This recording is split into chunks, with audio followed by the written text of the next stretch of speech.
The red warning light flashed across Admiral Jake Morrison's desk like a heartbeat. He looked up from his morning reports and frowned. Emergency signals were rare these days. The galaxy had been quiet for months. "Sir, we have an incoming transmission," Lieutenant Commander Lisa Grant called from her station. Her voice carried an edge that made Jake sit up straight. Lisa had been working alien communications for 15 years. She knew the difference between routine chatter and real trouble. Jake walked over to her console. The command center of Mars Station buzzed with quiet activity. Officers moved between workstations while holographic displays showed ship positions throughout human space. Everything looked normal except for the blinking red light on Lisa's screen. "What do we have?" Jake asked. Lisa adjusted her headset and typed quickly on her keyboard. "It's encrypted, sir. Very old-style encryption. Not human. The signal is coming from the Kepler 442 system." Jake knew that system. It was home to the Viridians, a peaceful group of plant-like aliens who lived on 3 worlds. They grew food and made art. They had never caused anyone trouble. "Can you decode it?" Jake asked.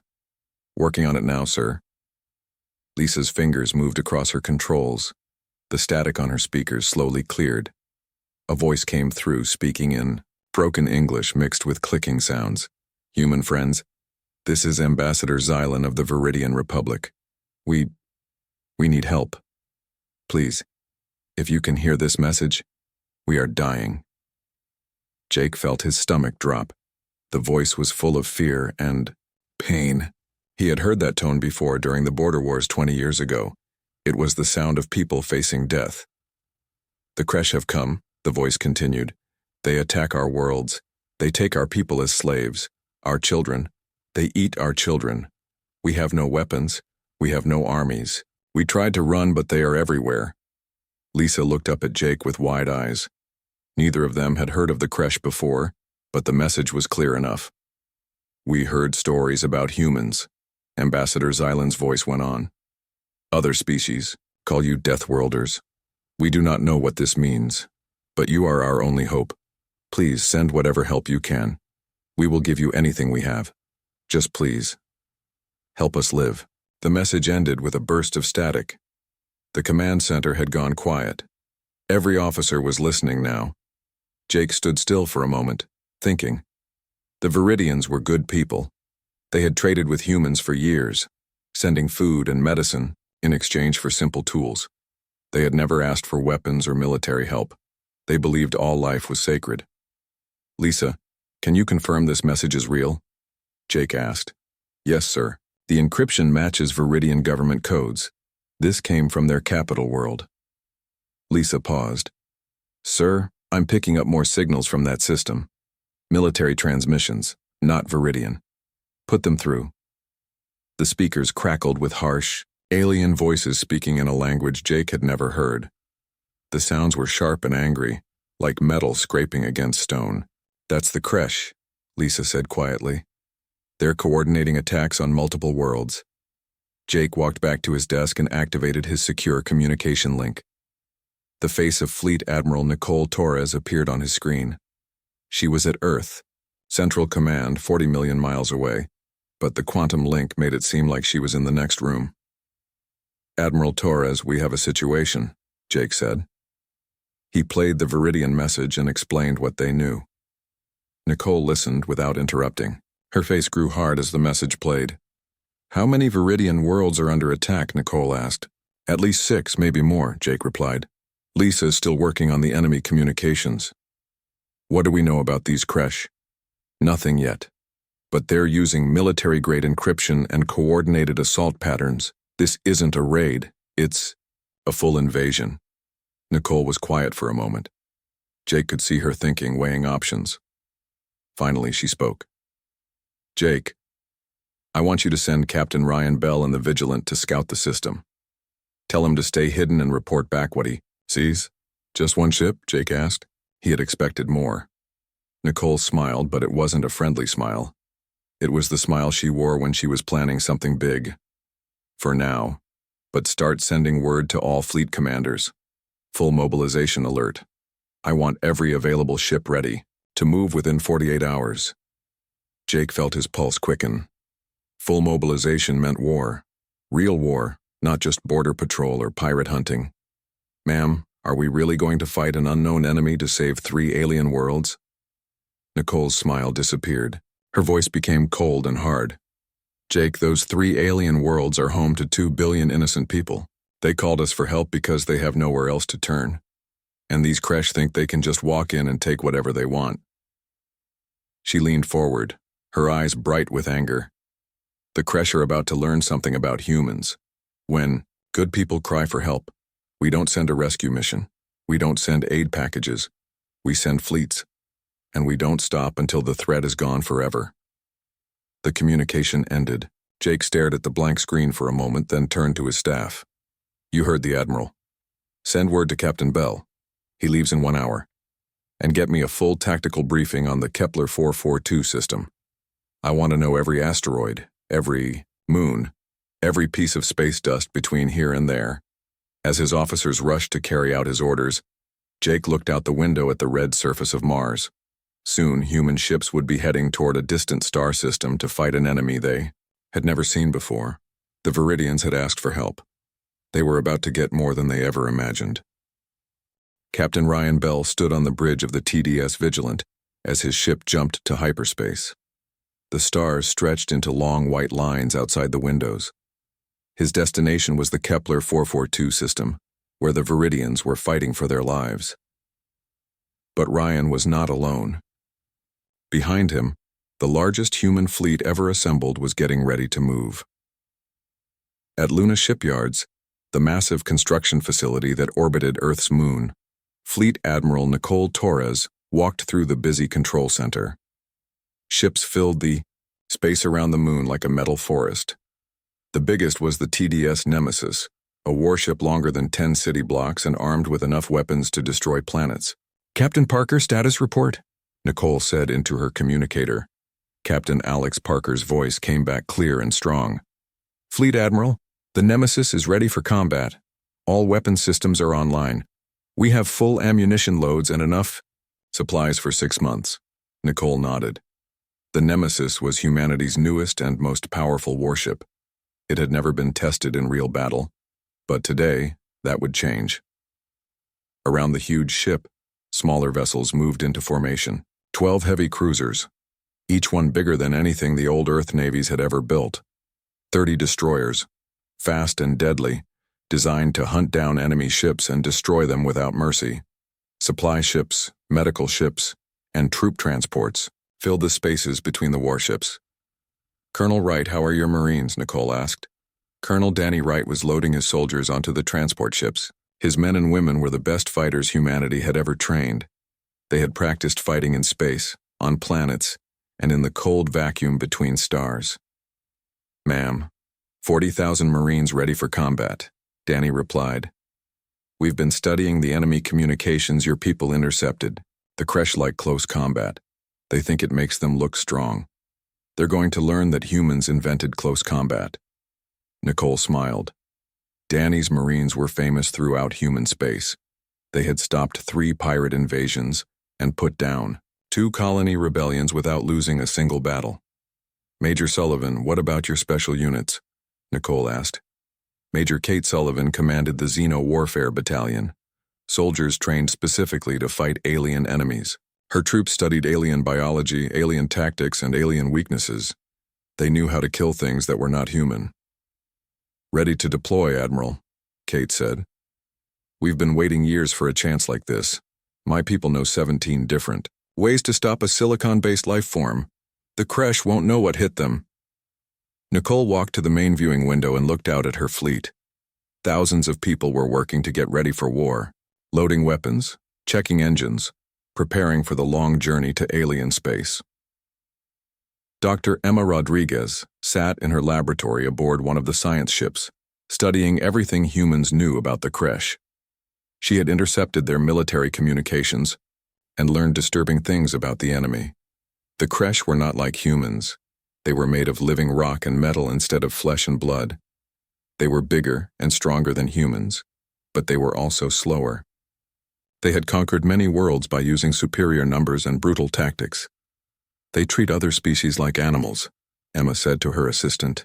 They enslave the ones they don't eat. They've been doing this for hundreds of years across dozens of star systems. Emma's research showed that the Kresh thought carbon-based life forms were weak and stupid.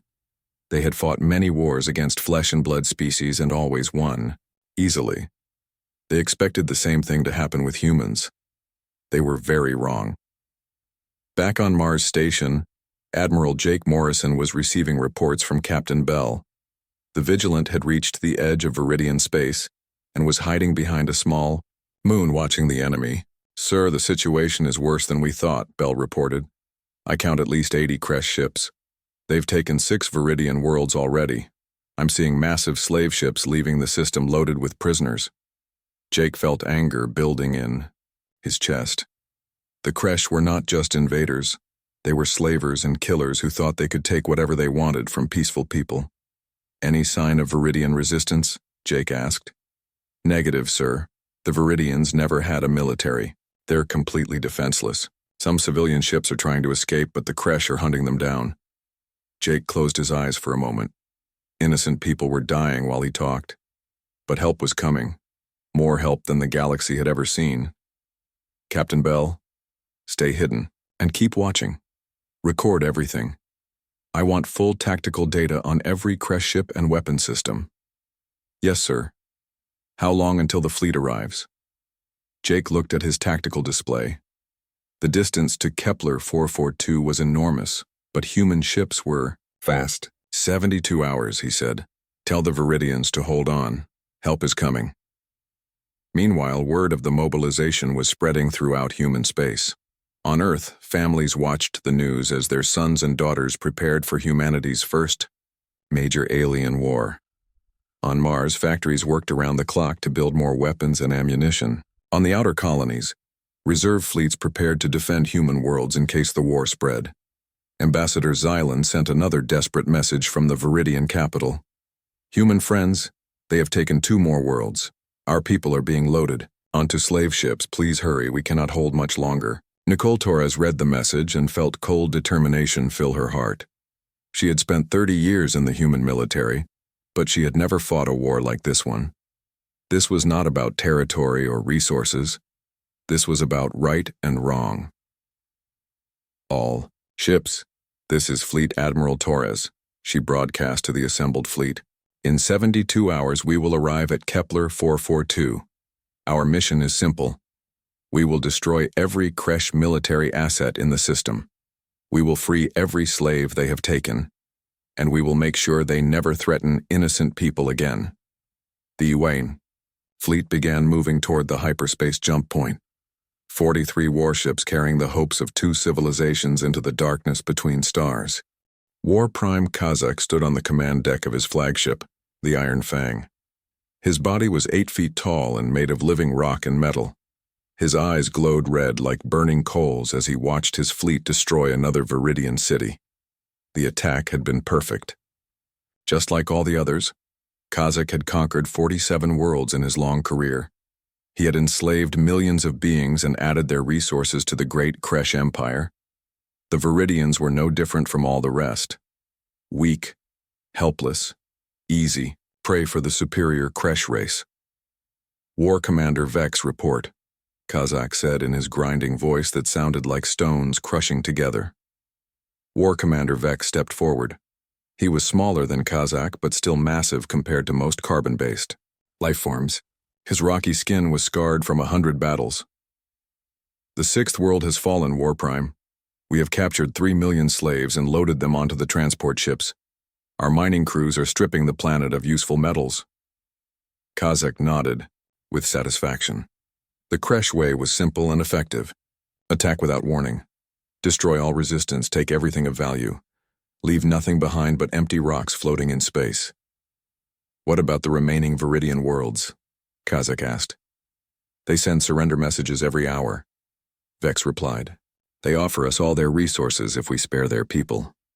They do not understand that we will take their resources anyway." Both Kresh commanders laughed. It was a horrible sound like metal grinding against stone. They had heard the same desperate offers from dozens of species. None of them ever understood that the Kresh took what they wanted and destroyed what they did not need. The carbon-based species are all the same, Kazak said. They think words can stop superior force. They think mercy is strength. This is why they always lose. The Kresh had been conquering worlds for over 300 years. They had never met a species that could match their military power. Their silicon-based bodies were stronger than flesh. Their weapons were more advanced than anything carbon-based life had ever built. Their warriors were trained from birth to kill and conquer. "War Prime, we are receiving strange signals," the communications officer reported. His voice carried confusion. "Explain," Kazak ordered. "Long-range sensors detect ship movements near the edge of the system. Unknown design, not Viridian." Kazak walked to the sensor station. On the screen, he could see the outline of a single ship hiding behind a small moon.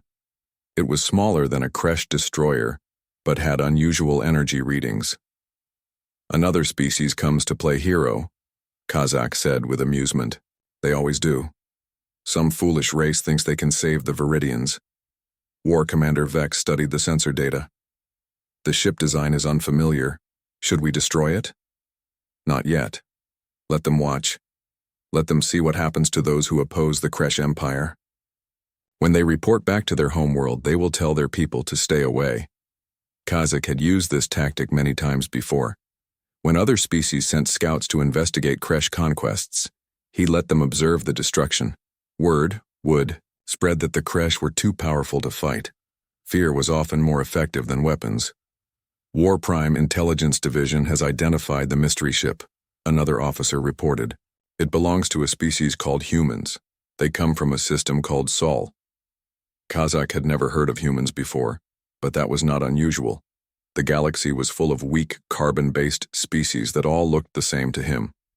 "What do we know about these humans, sir?" he asked.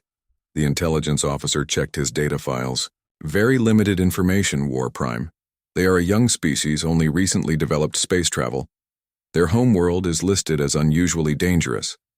Other species call them Deathworlders, but the meaning is unclear." "Deathworlders?" Vex repeated the strange word. "Probably means they come from a world with harsh weather or dangerous animals," Kazak said dismissively. "Many carbon species develop on difficult worlds. It does not make them strong warriors." The Kresh had fought predator species before. Some came from worlds with terrible storms or poisonous air. Others had evolved alongside dangerous creatures. All of them had fallen to Kresh military superiority in the end. "Shall we attack their scout ship?" Vex asked. "No. Let them watch a little longer, but prepare a message for their leaders. Tell them the Kresh Empire claims this system. Any interference will result in the complete destruction of their species." Kazak returned to watching the conquest of the Viridian world below. His troops were loading the last of the slaves onto transport ships. Soon they would move to the seventh world and repeat the process. "War Prime, we are detecting more human ship movements," the sensor officer reported. "Long-range scans show a large fleet approaching our position." Kazak turned back to the sensor display. The readings were confusing at first, but slowly, the picture became clear. Dozens of ships were moving toward the Kepler 442 system at high speed. "How many ships?" Kazak asked. "Difficult to determine at this range, War Prime. At least 40 vessels, possibly more." War Commander Vex studied the data. "War Prime, this appears to be a military fleet. They are not coming to negotiate." For the first time in many years, Kazak felt a small touch of uncertainty. 40 ships was a significant force. Most species sent only a few vessels to test Kresh strength before retreating in fear. "What is the size of these human ships?" he asked. "Unknown, War Prime, but their energy signatures are very large. Some appear to be as big as our heavy cruisers." Kazak considered this information. The humans were either very brave or very stupid. Perhaps they did not understand what they were facing. "Send a message to the human fleet," he ordered. "Tell them the Kresh Empire has claimed this system. They have one chance to leave peacefully. If they refuse, we will add their worlds to our conquest list." The message was sent through subspace communications. Within an hour, a reply came back. It was short and spoken in clear Galactic standard. "Kresh forces, You have 30 minutes to begin evacuation of Viridian space or face complete annihilation. The command deck fell silent. No species had ever spoken to the Kresh with such arrogance. No one had ever threatened them with annihilation. Kazak felt rage building in his rocky chest. These humans thought they could order the mighty Kresh Empire around like servants. They would learn the price of such disrespect. War Commander Vex, prepare the fleet for battle, Kazak commanded. We will show these Deathworlders what real warriors can do. When we finish with them, we will find their homeworlds and burn them to ash. Vex smiled with anticipation. Yes, War Prime. It has been too long since we faced a real challenge. Neither of them realized they were about to face something the galaxy had never seen before. A species that had learned warfare on a world so dangerous that fighting had become their greatest skill. A people who responded to threats not with fear, but with overwhelming violence. The Kresh Empire was about to discover why other species whispered about Deathworlders in the dark spaces between stars. The human fleet dropped out of hyperspace at the edge of the Kepler 442 system, like a pack of wolves entering a sheep pen. 43 warships appeared in perfect formation, their weapons already charged and ready for battle. Captain Alex Parker stood on the bridge of the TDS Nemesis and looked at the tactical display. Red dots showed 80 Kresh ships scattered throughout the system. Green dots marked the 3 remaining Viridian worlds, still fighting for survival. Communications. Open a channel to all frequencies, Parker ordered. Lieutenant Sarah Kim activated the communications array. Channel open, sir, broadcasting on all bands. Parker's voice was calm and cold as ice. Kresh forces. This is Captain Alex Parker of the Terran Defense Fleet. You have 30 minutes to begin evacuation of Viridian space or face complete annihilation. This is your only warning. The message went out across the entire system. Every ship, every planet, every listening post heard the human ultimatum. On the Viridian worlds, millions of people looked up at their skies with new hope. War Prime Kazak received the message aboard his flagship and laughed. The sound echoed through his command center like rocks falling down a mountain. These humans think 40 ships can defeat 80 Kresh vessels, he said to War Commander Vex. They will learn that size matters less than skill. Shall we respond to their threat? Vex asked. Yes. Show them what real warriors sound like. The Kresh reply came back within minutes. Kazak's grinding voice filled with contempt and anger. Human fools, the Kresh Empire does not retreat. We do not negotiate with inferior carbon-based life. You will surrender your ships or we will destroy them and add your species to our slave ranks. You have made a grave mistake coming here. Captain. Parker listened to the message and felt no surprise. He had expected this response. Bullies always reacted the same way when someone stood up to them. Commander Peterson, signal the fleet. Attack formation Delta. All weapons free, Parker ordered. Commander Sam Peterson was in charge of the destroyer squadron. His 30 ships spread out like a hunting net, moving to surround the larger Kresh force. Sir, the enemy is moving to intercept, the tactical officer reported. They're coming straight at us, no fancy maneuvers. Parker nodded. The Kresh fought like they conquered, direct assault with superior numbers. It had worked for them for centuries against weaker opponents. Today was different. All ships, this is Fleet Admiral Torres, came the voice from the command ship. Remember your training. These are not human enemies. They are stronger and tougher than us, but they are also slower and less flexible. Use your speed. Use your brains. Show them why humans rule the battlefields. The first Kresh ships opened fire at maximum range. Bright energy beams crossed the darkness of space, trying to cripple the human fleet before it could respond. The beams struck the shields of the TDS Nemesis and splashed harmlessly away. Human defensive technology had been tested against the worst weapons Earth could build. Kresh energy weapons were powerful but predictable. Return fire, Parker ordered. The Nemesis responded with a full broadside from its kinetic cannons. Solid, metal projectiles accelerated to incredible speeds struck the lead Kresh ship like hammers hitting glass. The Kresh vessel exploded.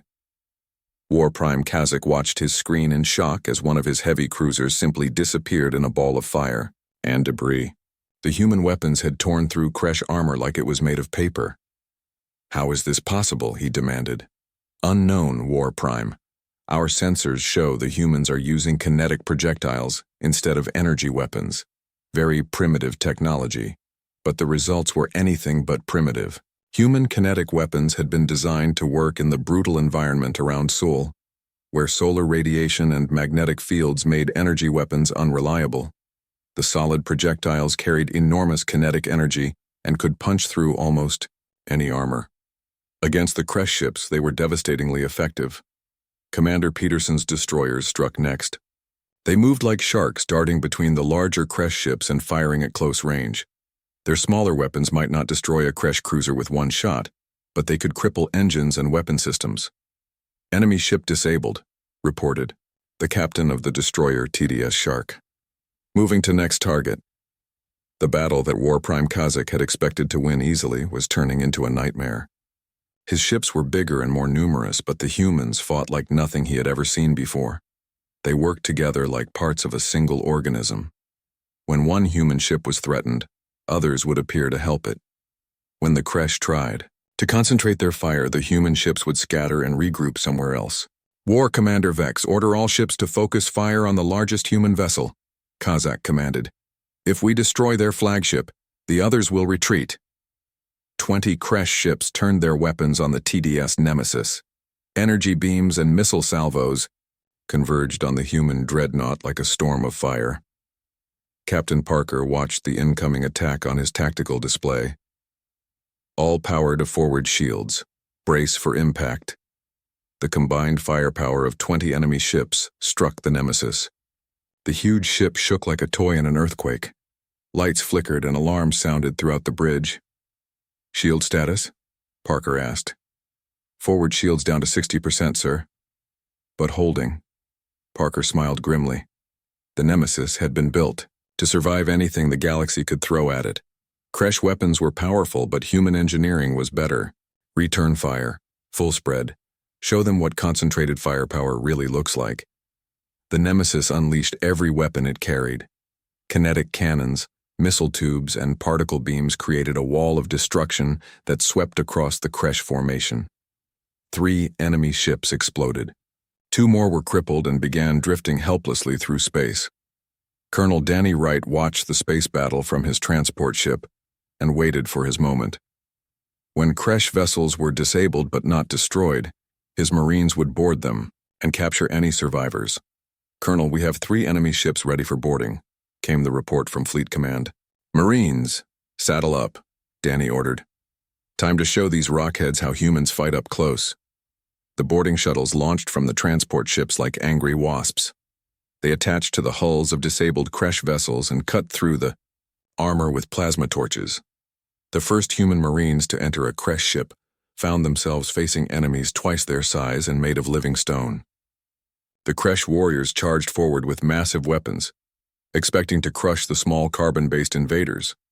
They ran straight into a hail of gunfire from weapons designed to stop the most dangerous predators on Earth. Human combat armor allowed the Marines to move faster than the heavy Kresh warriors could follow. Within minutes, the first Kresh ship was under human control. War Prime Kazakh stared at his tactical display in disbelief. In less than 20 minutes, he had lost 15 ships. His boarding parties were being slaughtered by human soldiers who fought like demons. War Prime, we should retreat, War Commander Vex said quietly. These humans are not like other species. They know how to fight. For the first time in his long career, Kazakh considered retreat. But the thought of running from inferior carbon-based life was too shameful to accept. No retreat, he snarled. All ships ramming speed. If we cannot destroy them with weapons, we will crush them with our hulls.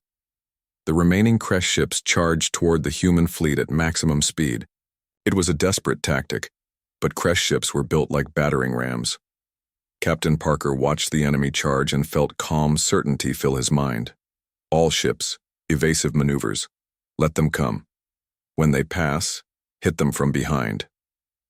The battle was almost over. In 17 minutes, the human fleet had broken the back of Kresh military power in the system. The galaxy was about to learn a new truth about warfare. Humans did not just fight wars, they ended them. The human fleet swept through Viridian space like a cleansing fire.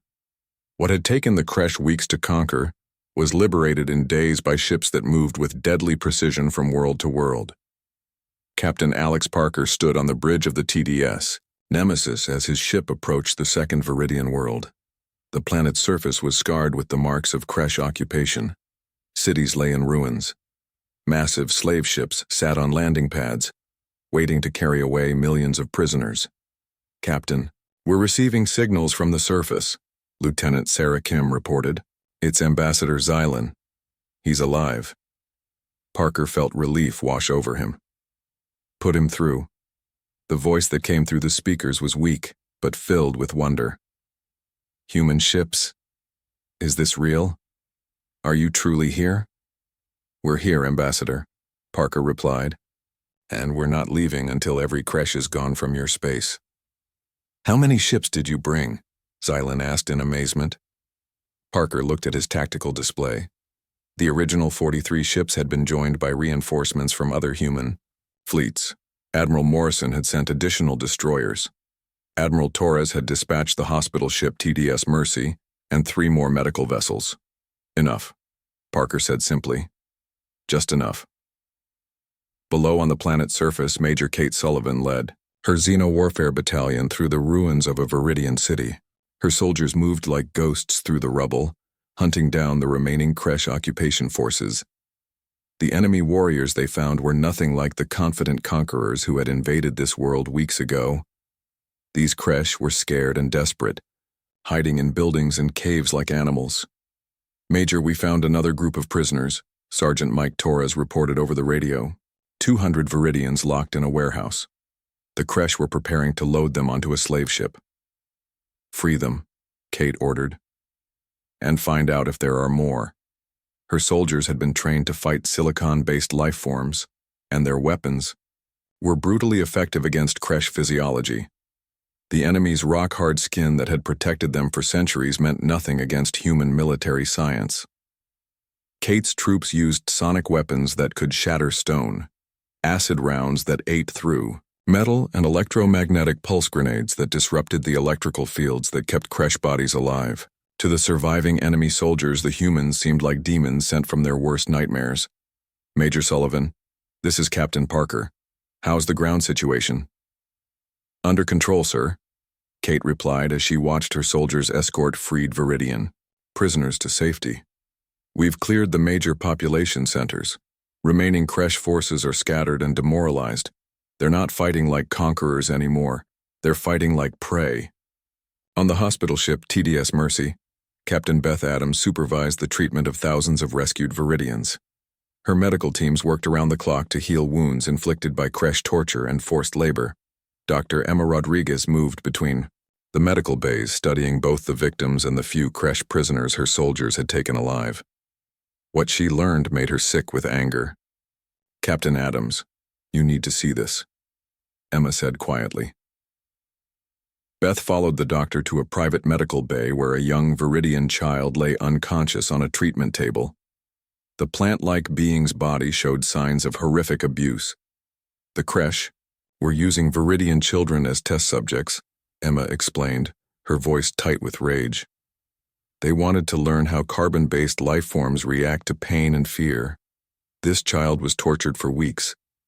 Beth felt her hands clench into fists. She had been a military doctor for 20 years and had seen the worst that war could do to people. But this was different. This was evil in its purest form.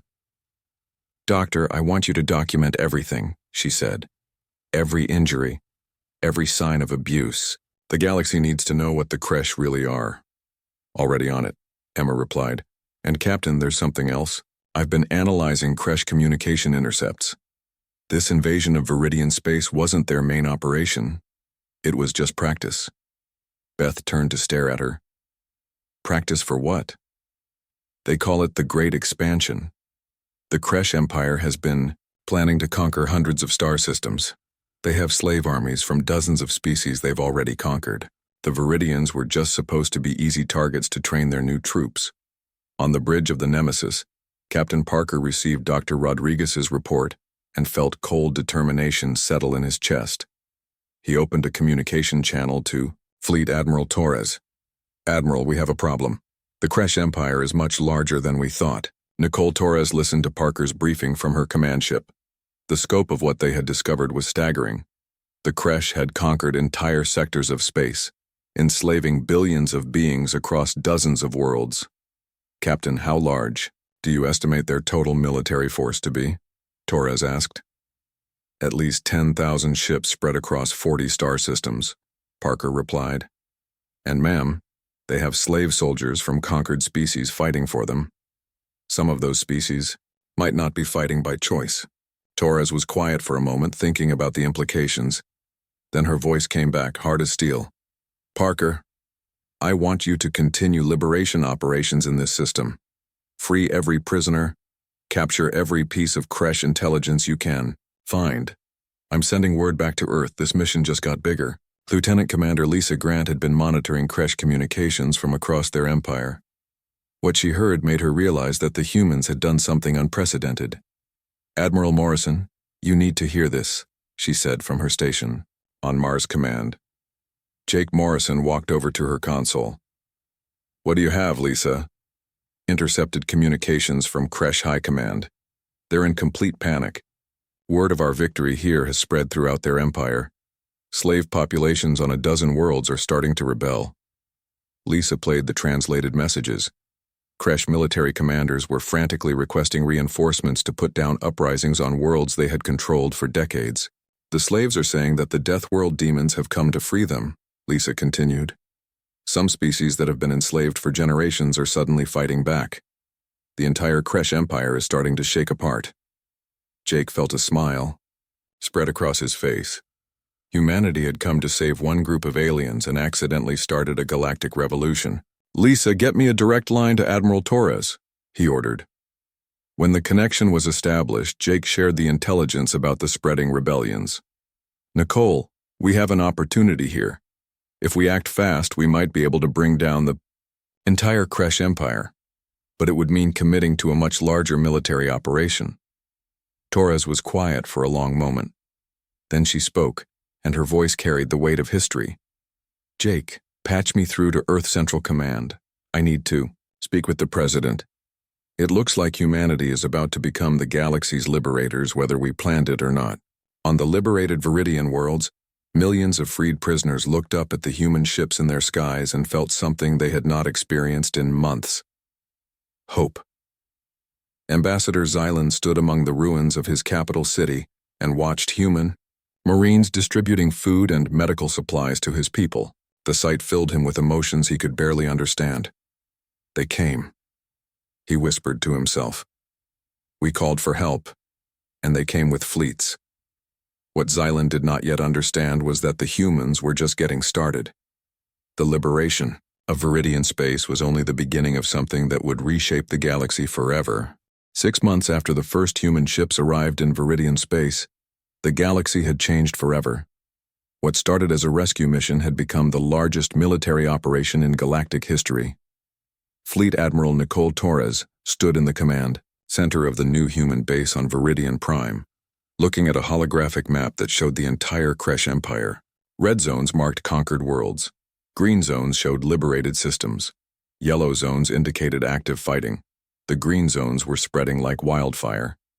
"Admiral, Operation Reckoning Phase 7 is complete," reported Captain Tony Martinez, commander of the fast attack group that had been hitting Kresh supply lines across 3 sectors. "We've cut off reinforcements to the Zarian system. The slave rebellions there should be able to finish the job." Torres nodded with satisfaction. Tony's ships were small and fast, perfect for the hit-and-run tactics that were strangling the Kresh. War machine. Without supplies and reinforcements, even the mighty Kresh military was helpless. "What's the status of the intelligence operations?" Torres asked. Commander Rachel Scott stepped forward. She had been coordinating with resistance movements on dozens of enslaved worlds, providing them with weapons, tactical advice, and hope. 47 worlds are now in open rebellion, Rachel reported. The Kresh are pulling troops from their border defenses to fight slave uprisings. Their entire empire is collapsing from within. Torres smiled grimly. The Kresh had built their empire on fear and overwhelming force. But when their victims stopped being afraid and started fighting back, the whole system fell apart. "Ma'am, we're receiving a priority transmission from the Kresh homeworld," the communications officer announced. Torres raised an eyebrow. "Put it through." The holographic display showed the rocky face of War Prime Kazak, the same Kresh leader who had threatened to enslave humanity months ago. But he looked very different now. His glowing red eyes were dim with defeat. His voice was no longer filled with arrogance.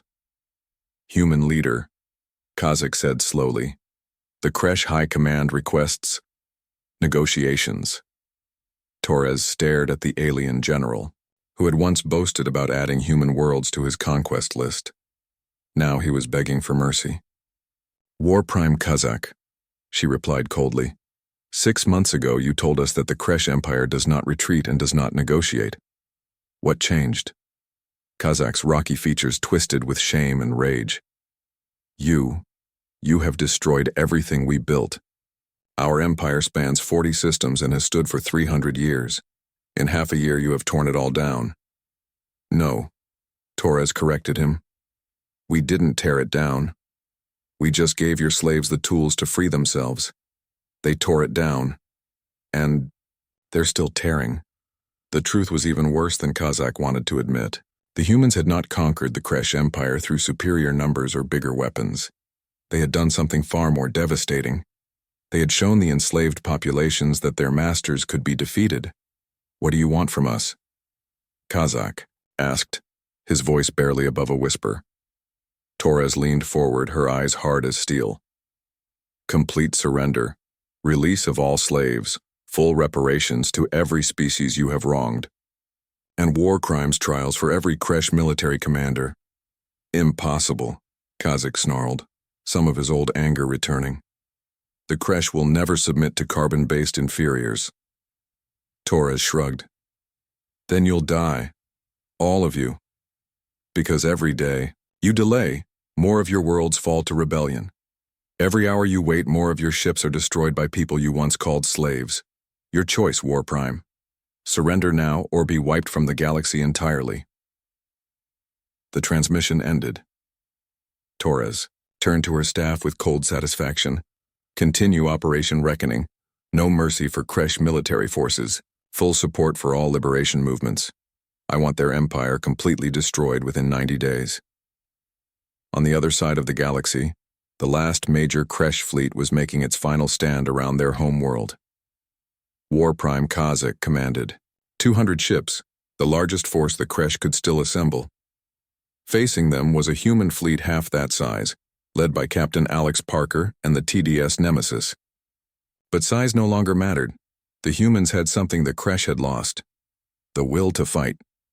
"All ships, this is Captain Parker," came the familiar voice over the fleet communications. "Remember why we're here. Every Kresh ship we destroy means another world set free. Every battle we win brings justice a little closer." The final battle lasted 4 hours. When it was over, the Kresh home fleet was scattered wreckage floating in space. War Prime Kazak's flagship was a burning hulk, with no survivors.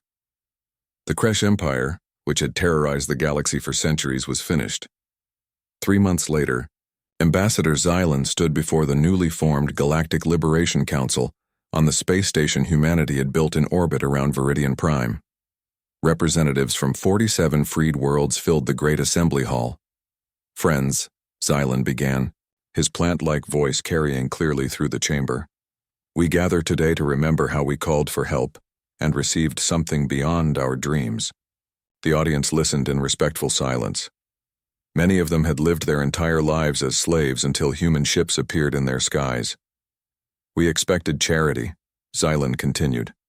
"We hoped for a few ships, perhaps some weapons to defend ourselves. Instead, the humans brought fleets. They brought armies. They brought the promise that no species would ever again face extinction alone." In the human section of the assembly, Admiral Torres sat with her senior commanders. They had come to save one peaceful species and ended up liberating half the galaxy. The responsibility was enormous, but so was the satisfaction. "The humans taught us something important," Xylan said, his voice growing stronger. Evil succeeds only when good people do nothing. For too long we accepted that the strong would prey upon the weak. The humans showed us that strength used to protect others is the greatest strength of all. Xylan paused and looked directly at the human delegation. Today, we establish the Galactic Protection Fleet, with humanity as its guardians. Never again will peaceful species face conquest alone. Never again will slavers and murderers think they can take what they want without consequence. The assembly erupted in cheers and applause that lasted for 10 minutes. Representatives from dozens of species stood and saluted the humans who had given them their freedom. Admiral Torres rose to address the assembly. When she spoke, her words were simple but carried the weight of history. "The galaxy is a dangerous place," she said. "There will always be those who try to take what others have built. There will always be predators who see peaceful people as prey." She paused and looked around the assembly hall, meeting the eyes of beings from 100 different worlds. But there will also always be those willing to stand guard. As long as humanity exists, as long as our ships patrol the darkness between stars, the weak will have protectors and the innocent will have defenders. Torres sat down to thunderous applause. As the noise gradually died away, she reflected on how much had changed since that first desperate message from Ambassador Xylan. The humans had learned something important too. They were no longer just one species among many, struggling to find their place in the galaxy. They had become something greater, the guardians of civilization itself. Outside the space station, human patrol fleets moved through the liberated systems, ensuring that the peace would hold. On 47 worlds, former slaves were building new societies based on freedom and justice. And in the deepest parts of space, where other predators might be watching and planning, they would see the human ships and remember what happened to the last empire that thought it could prey upon the innocent. The age of the Kresh was over.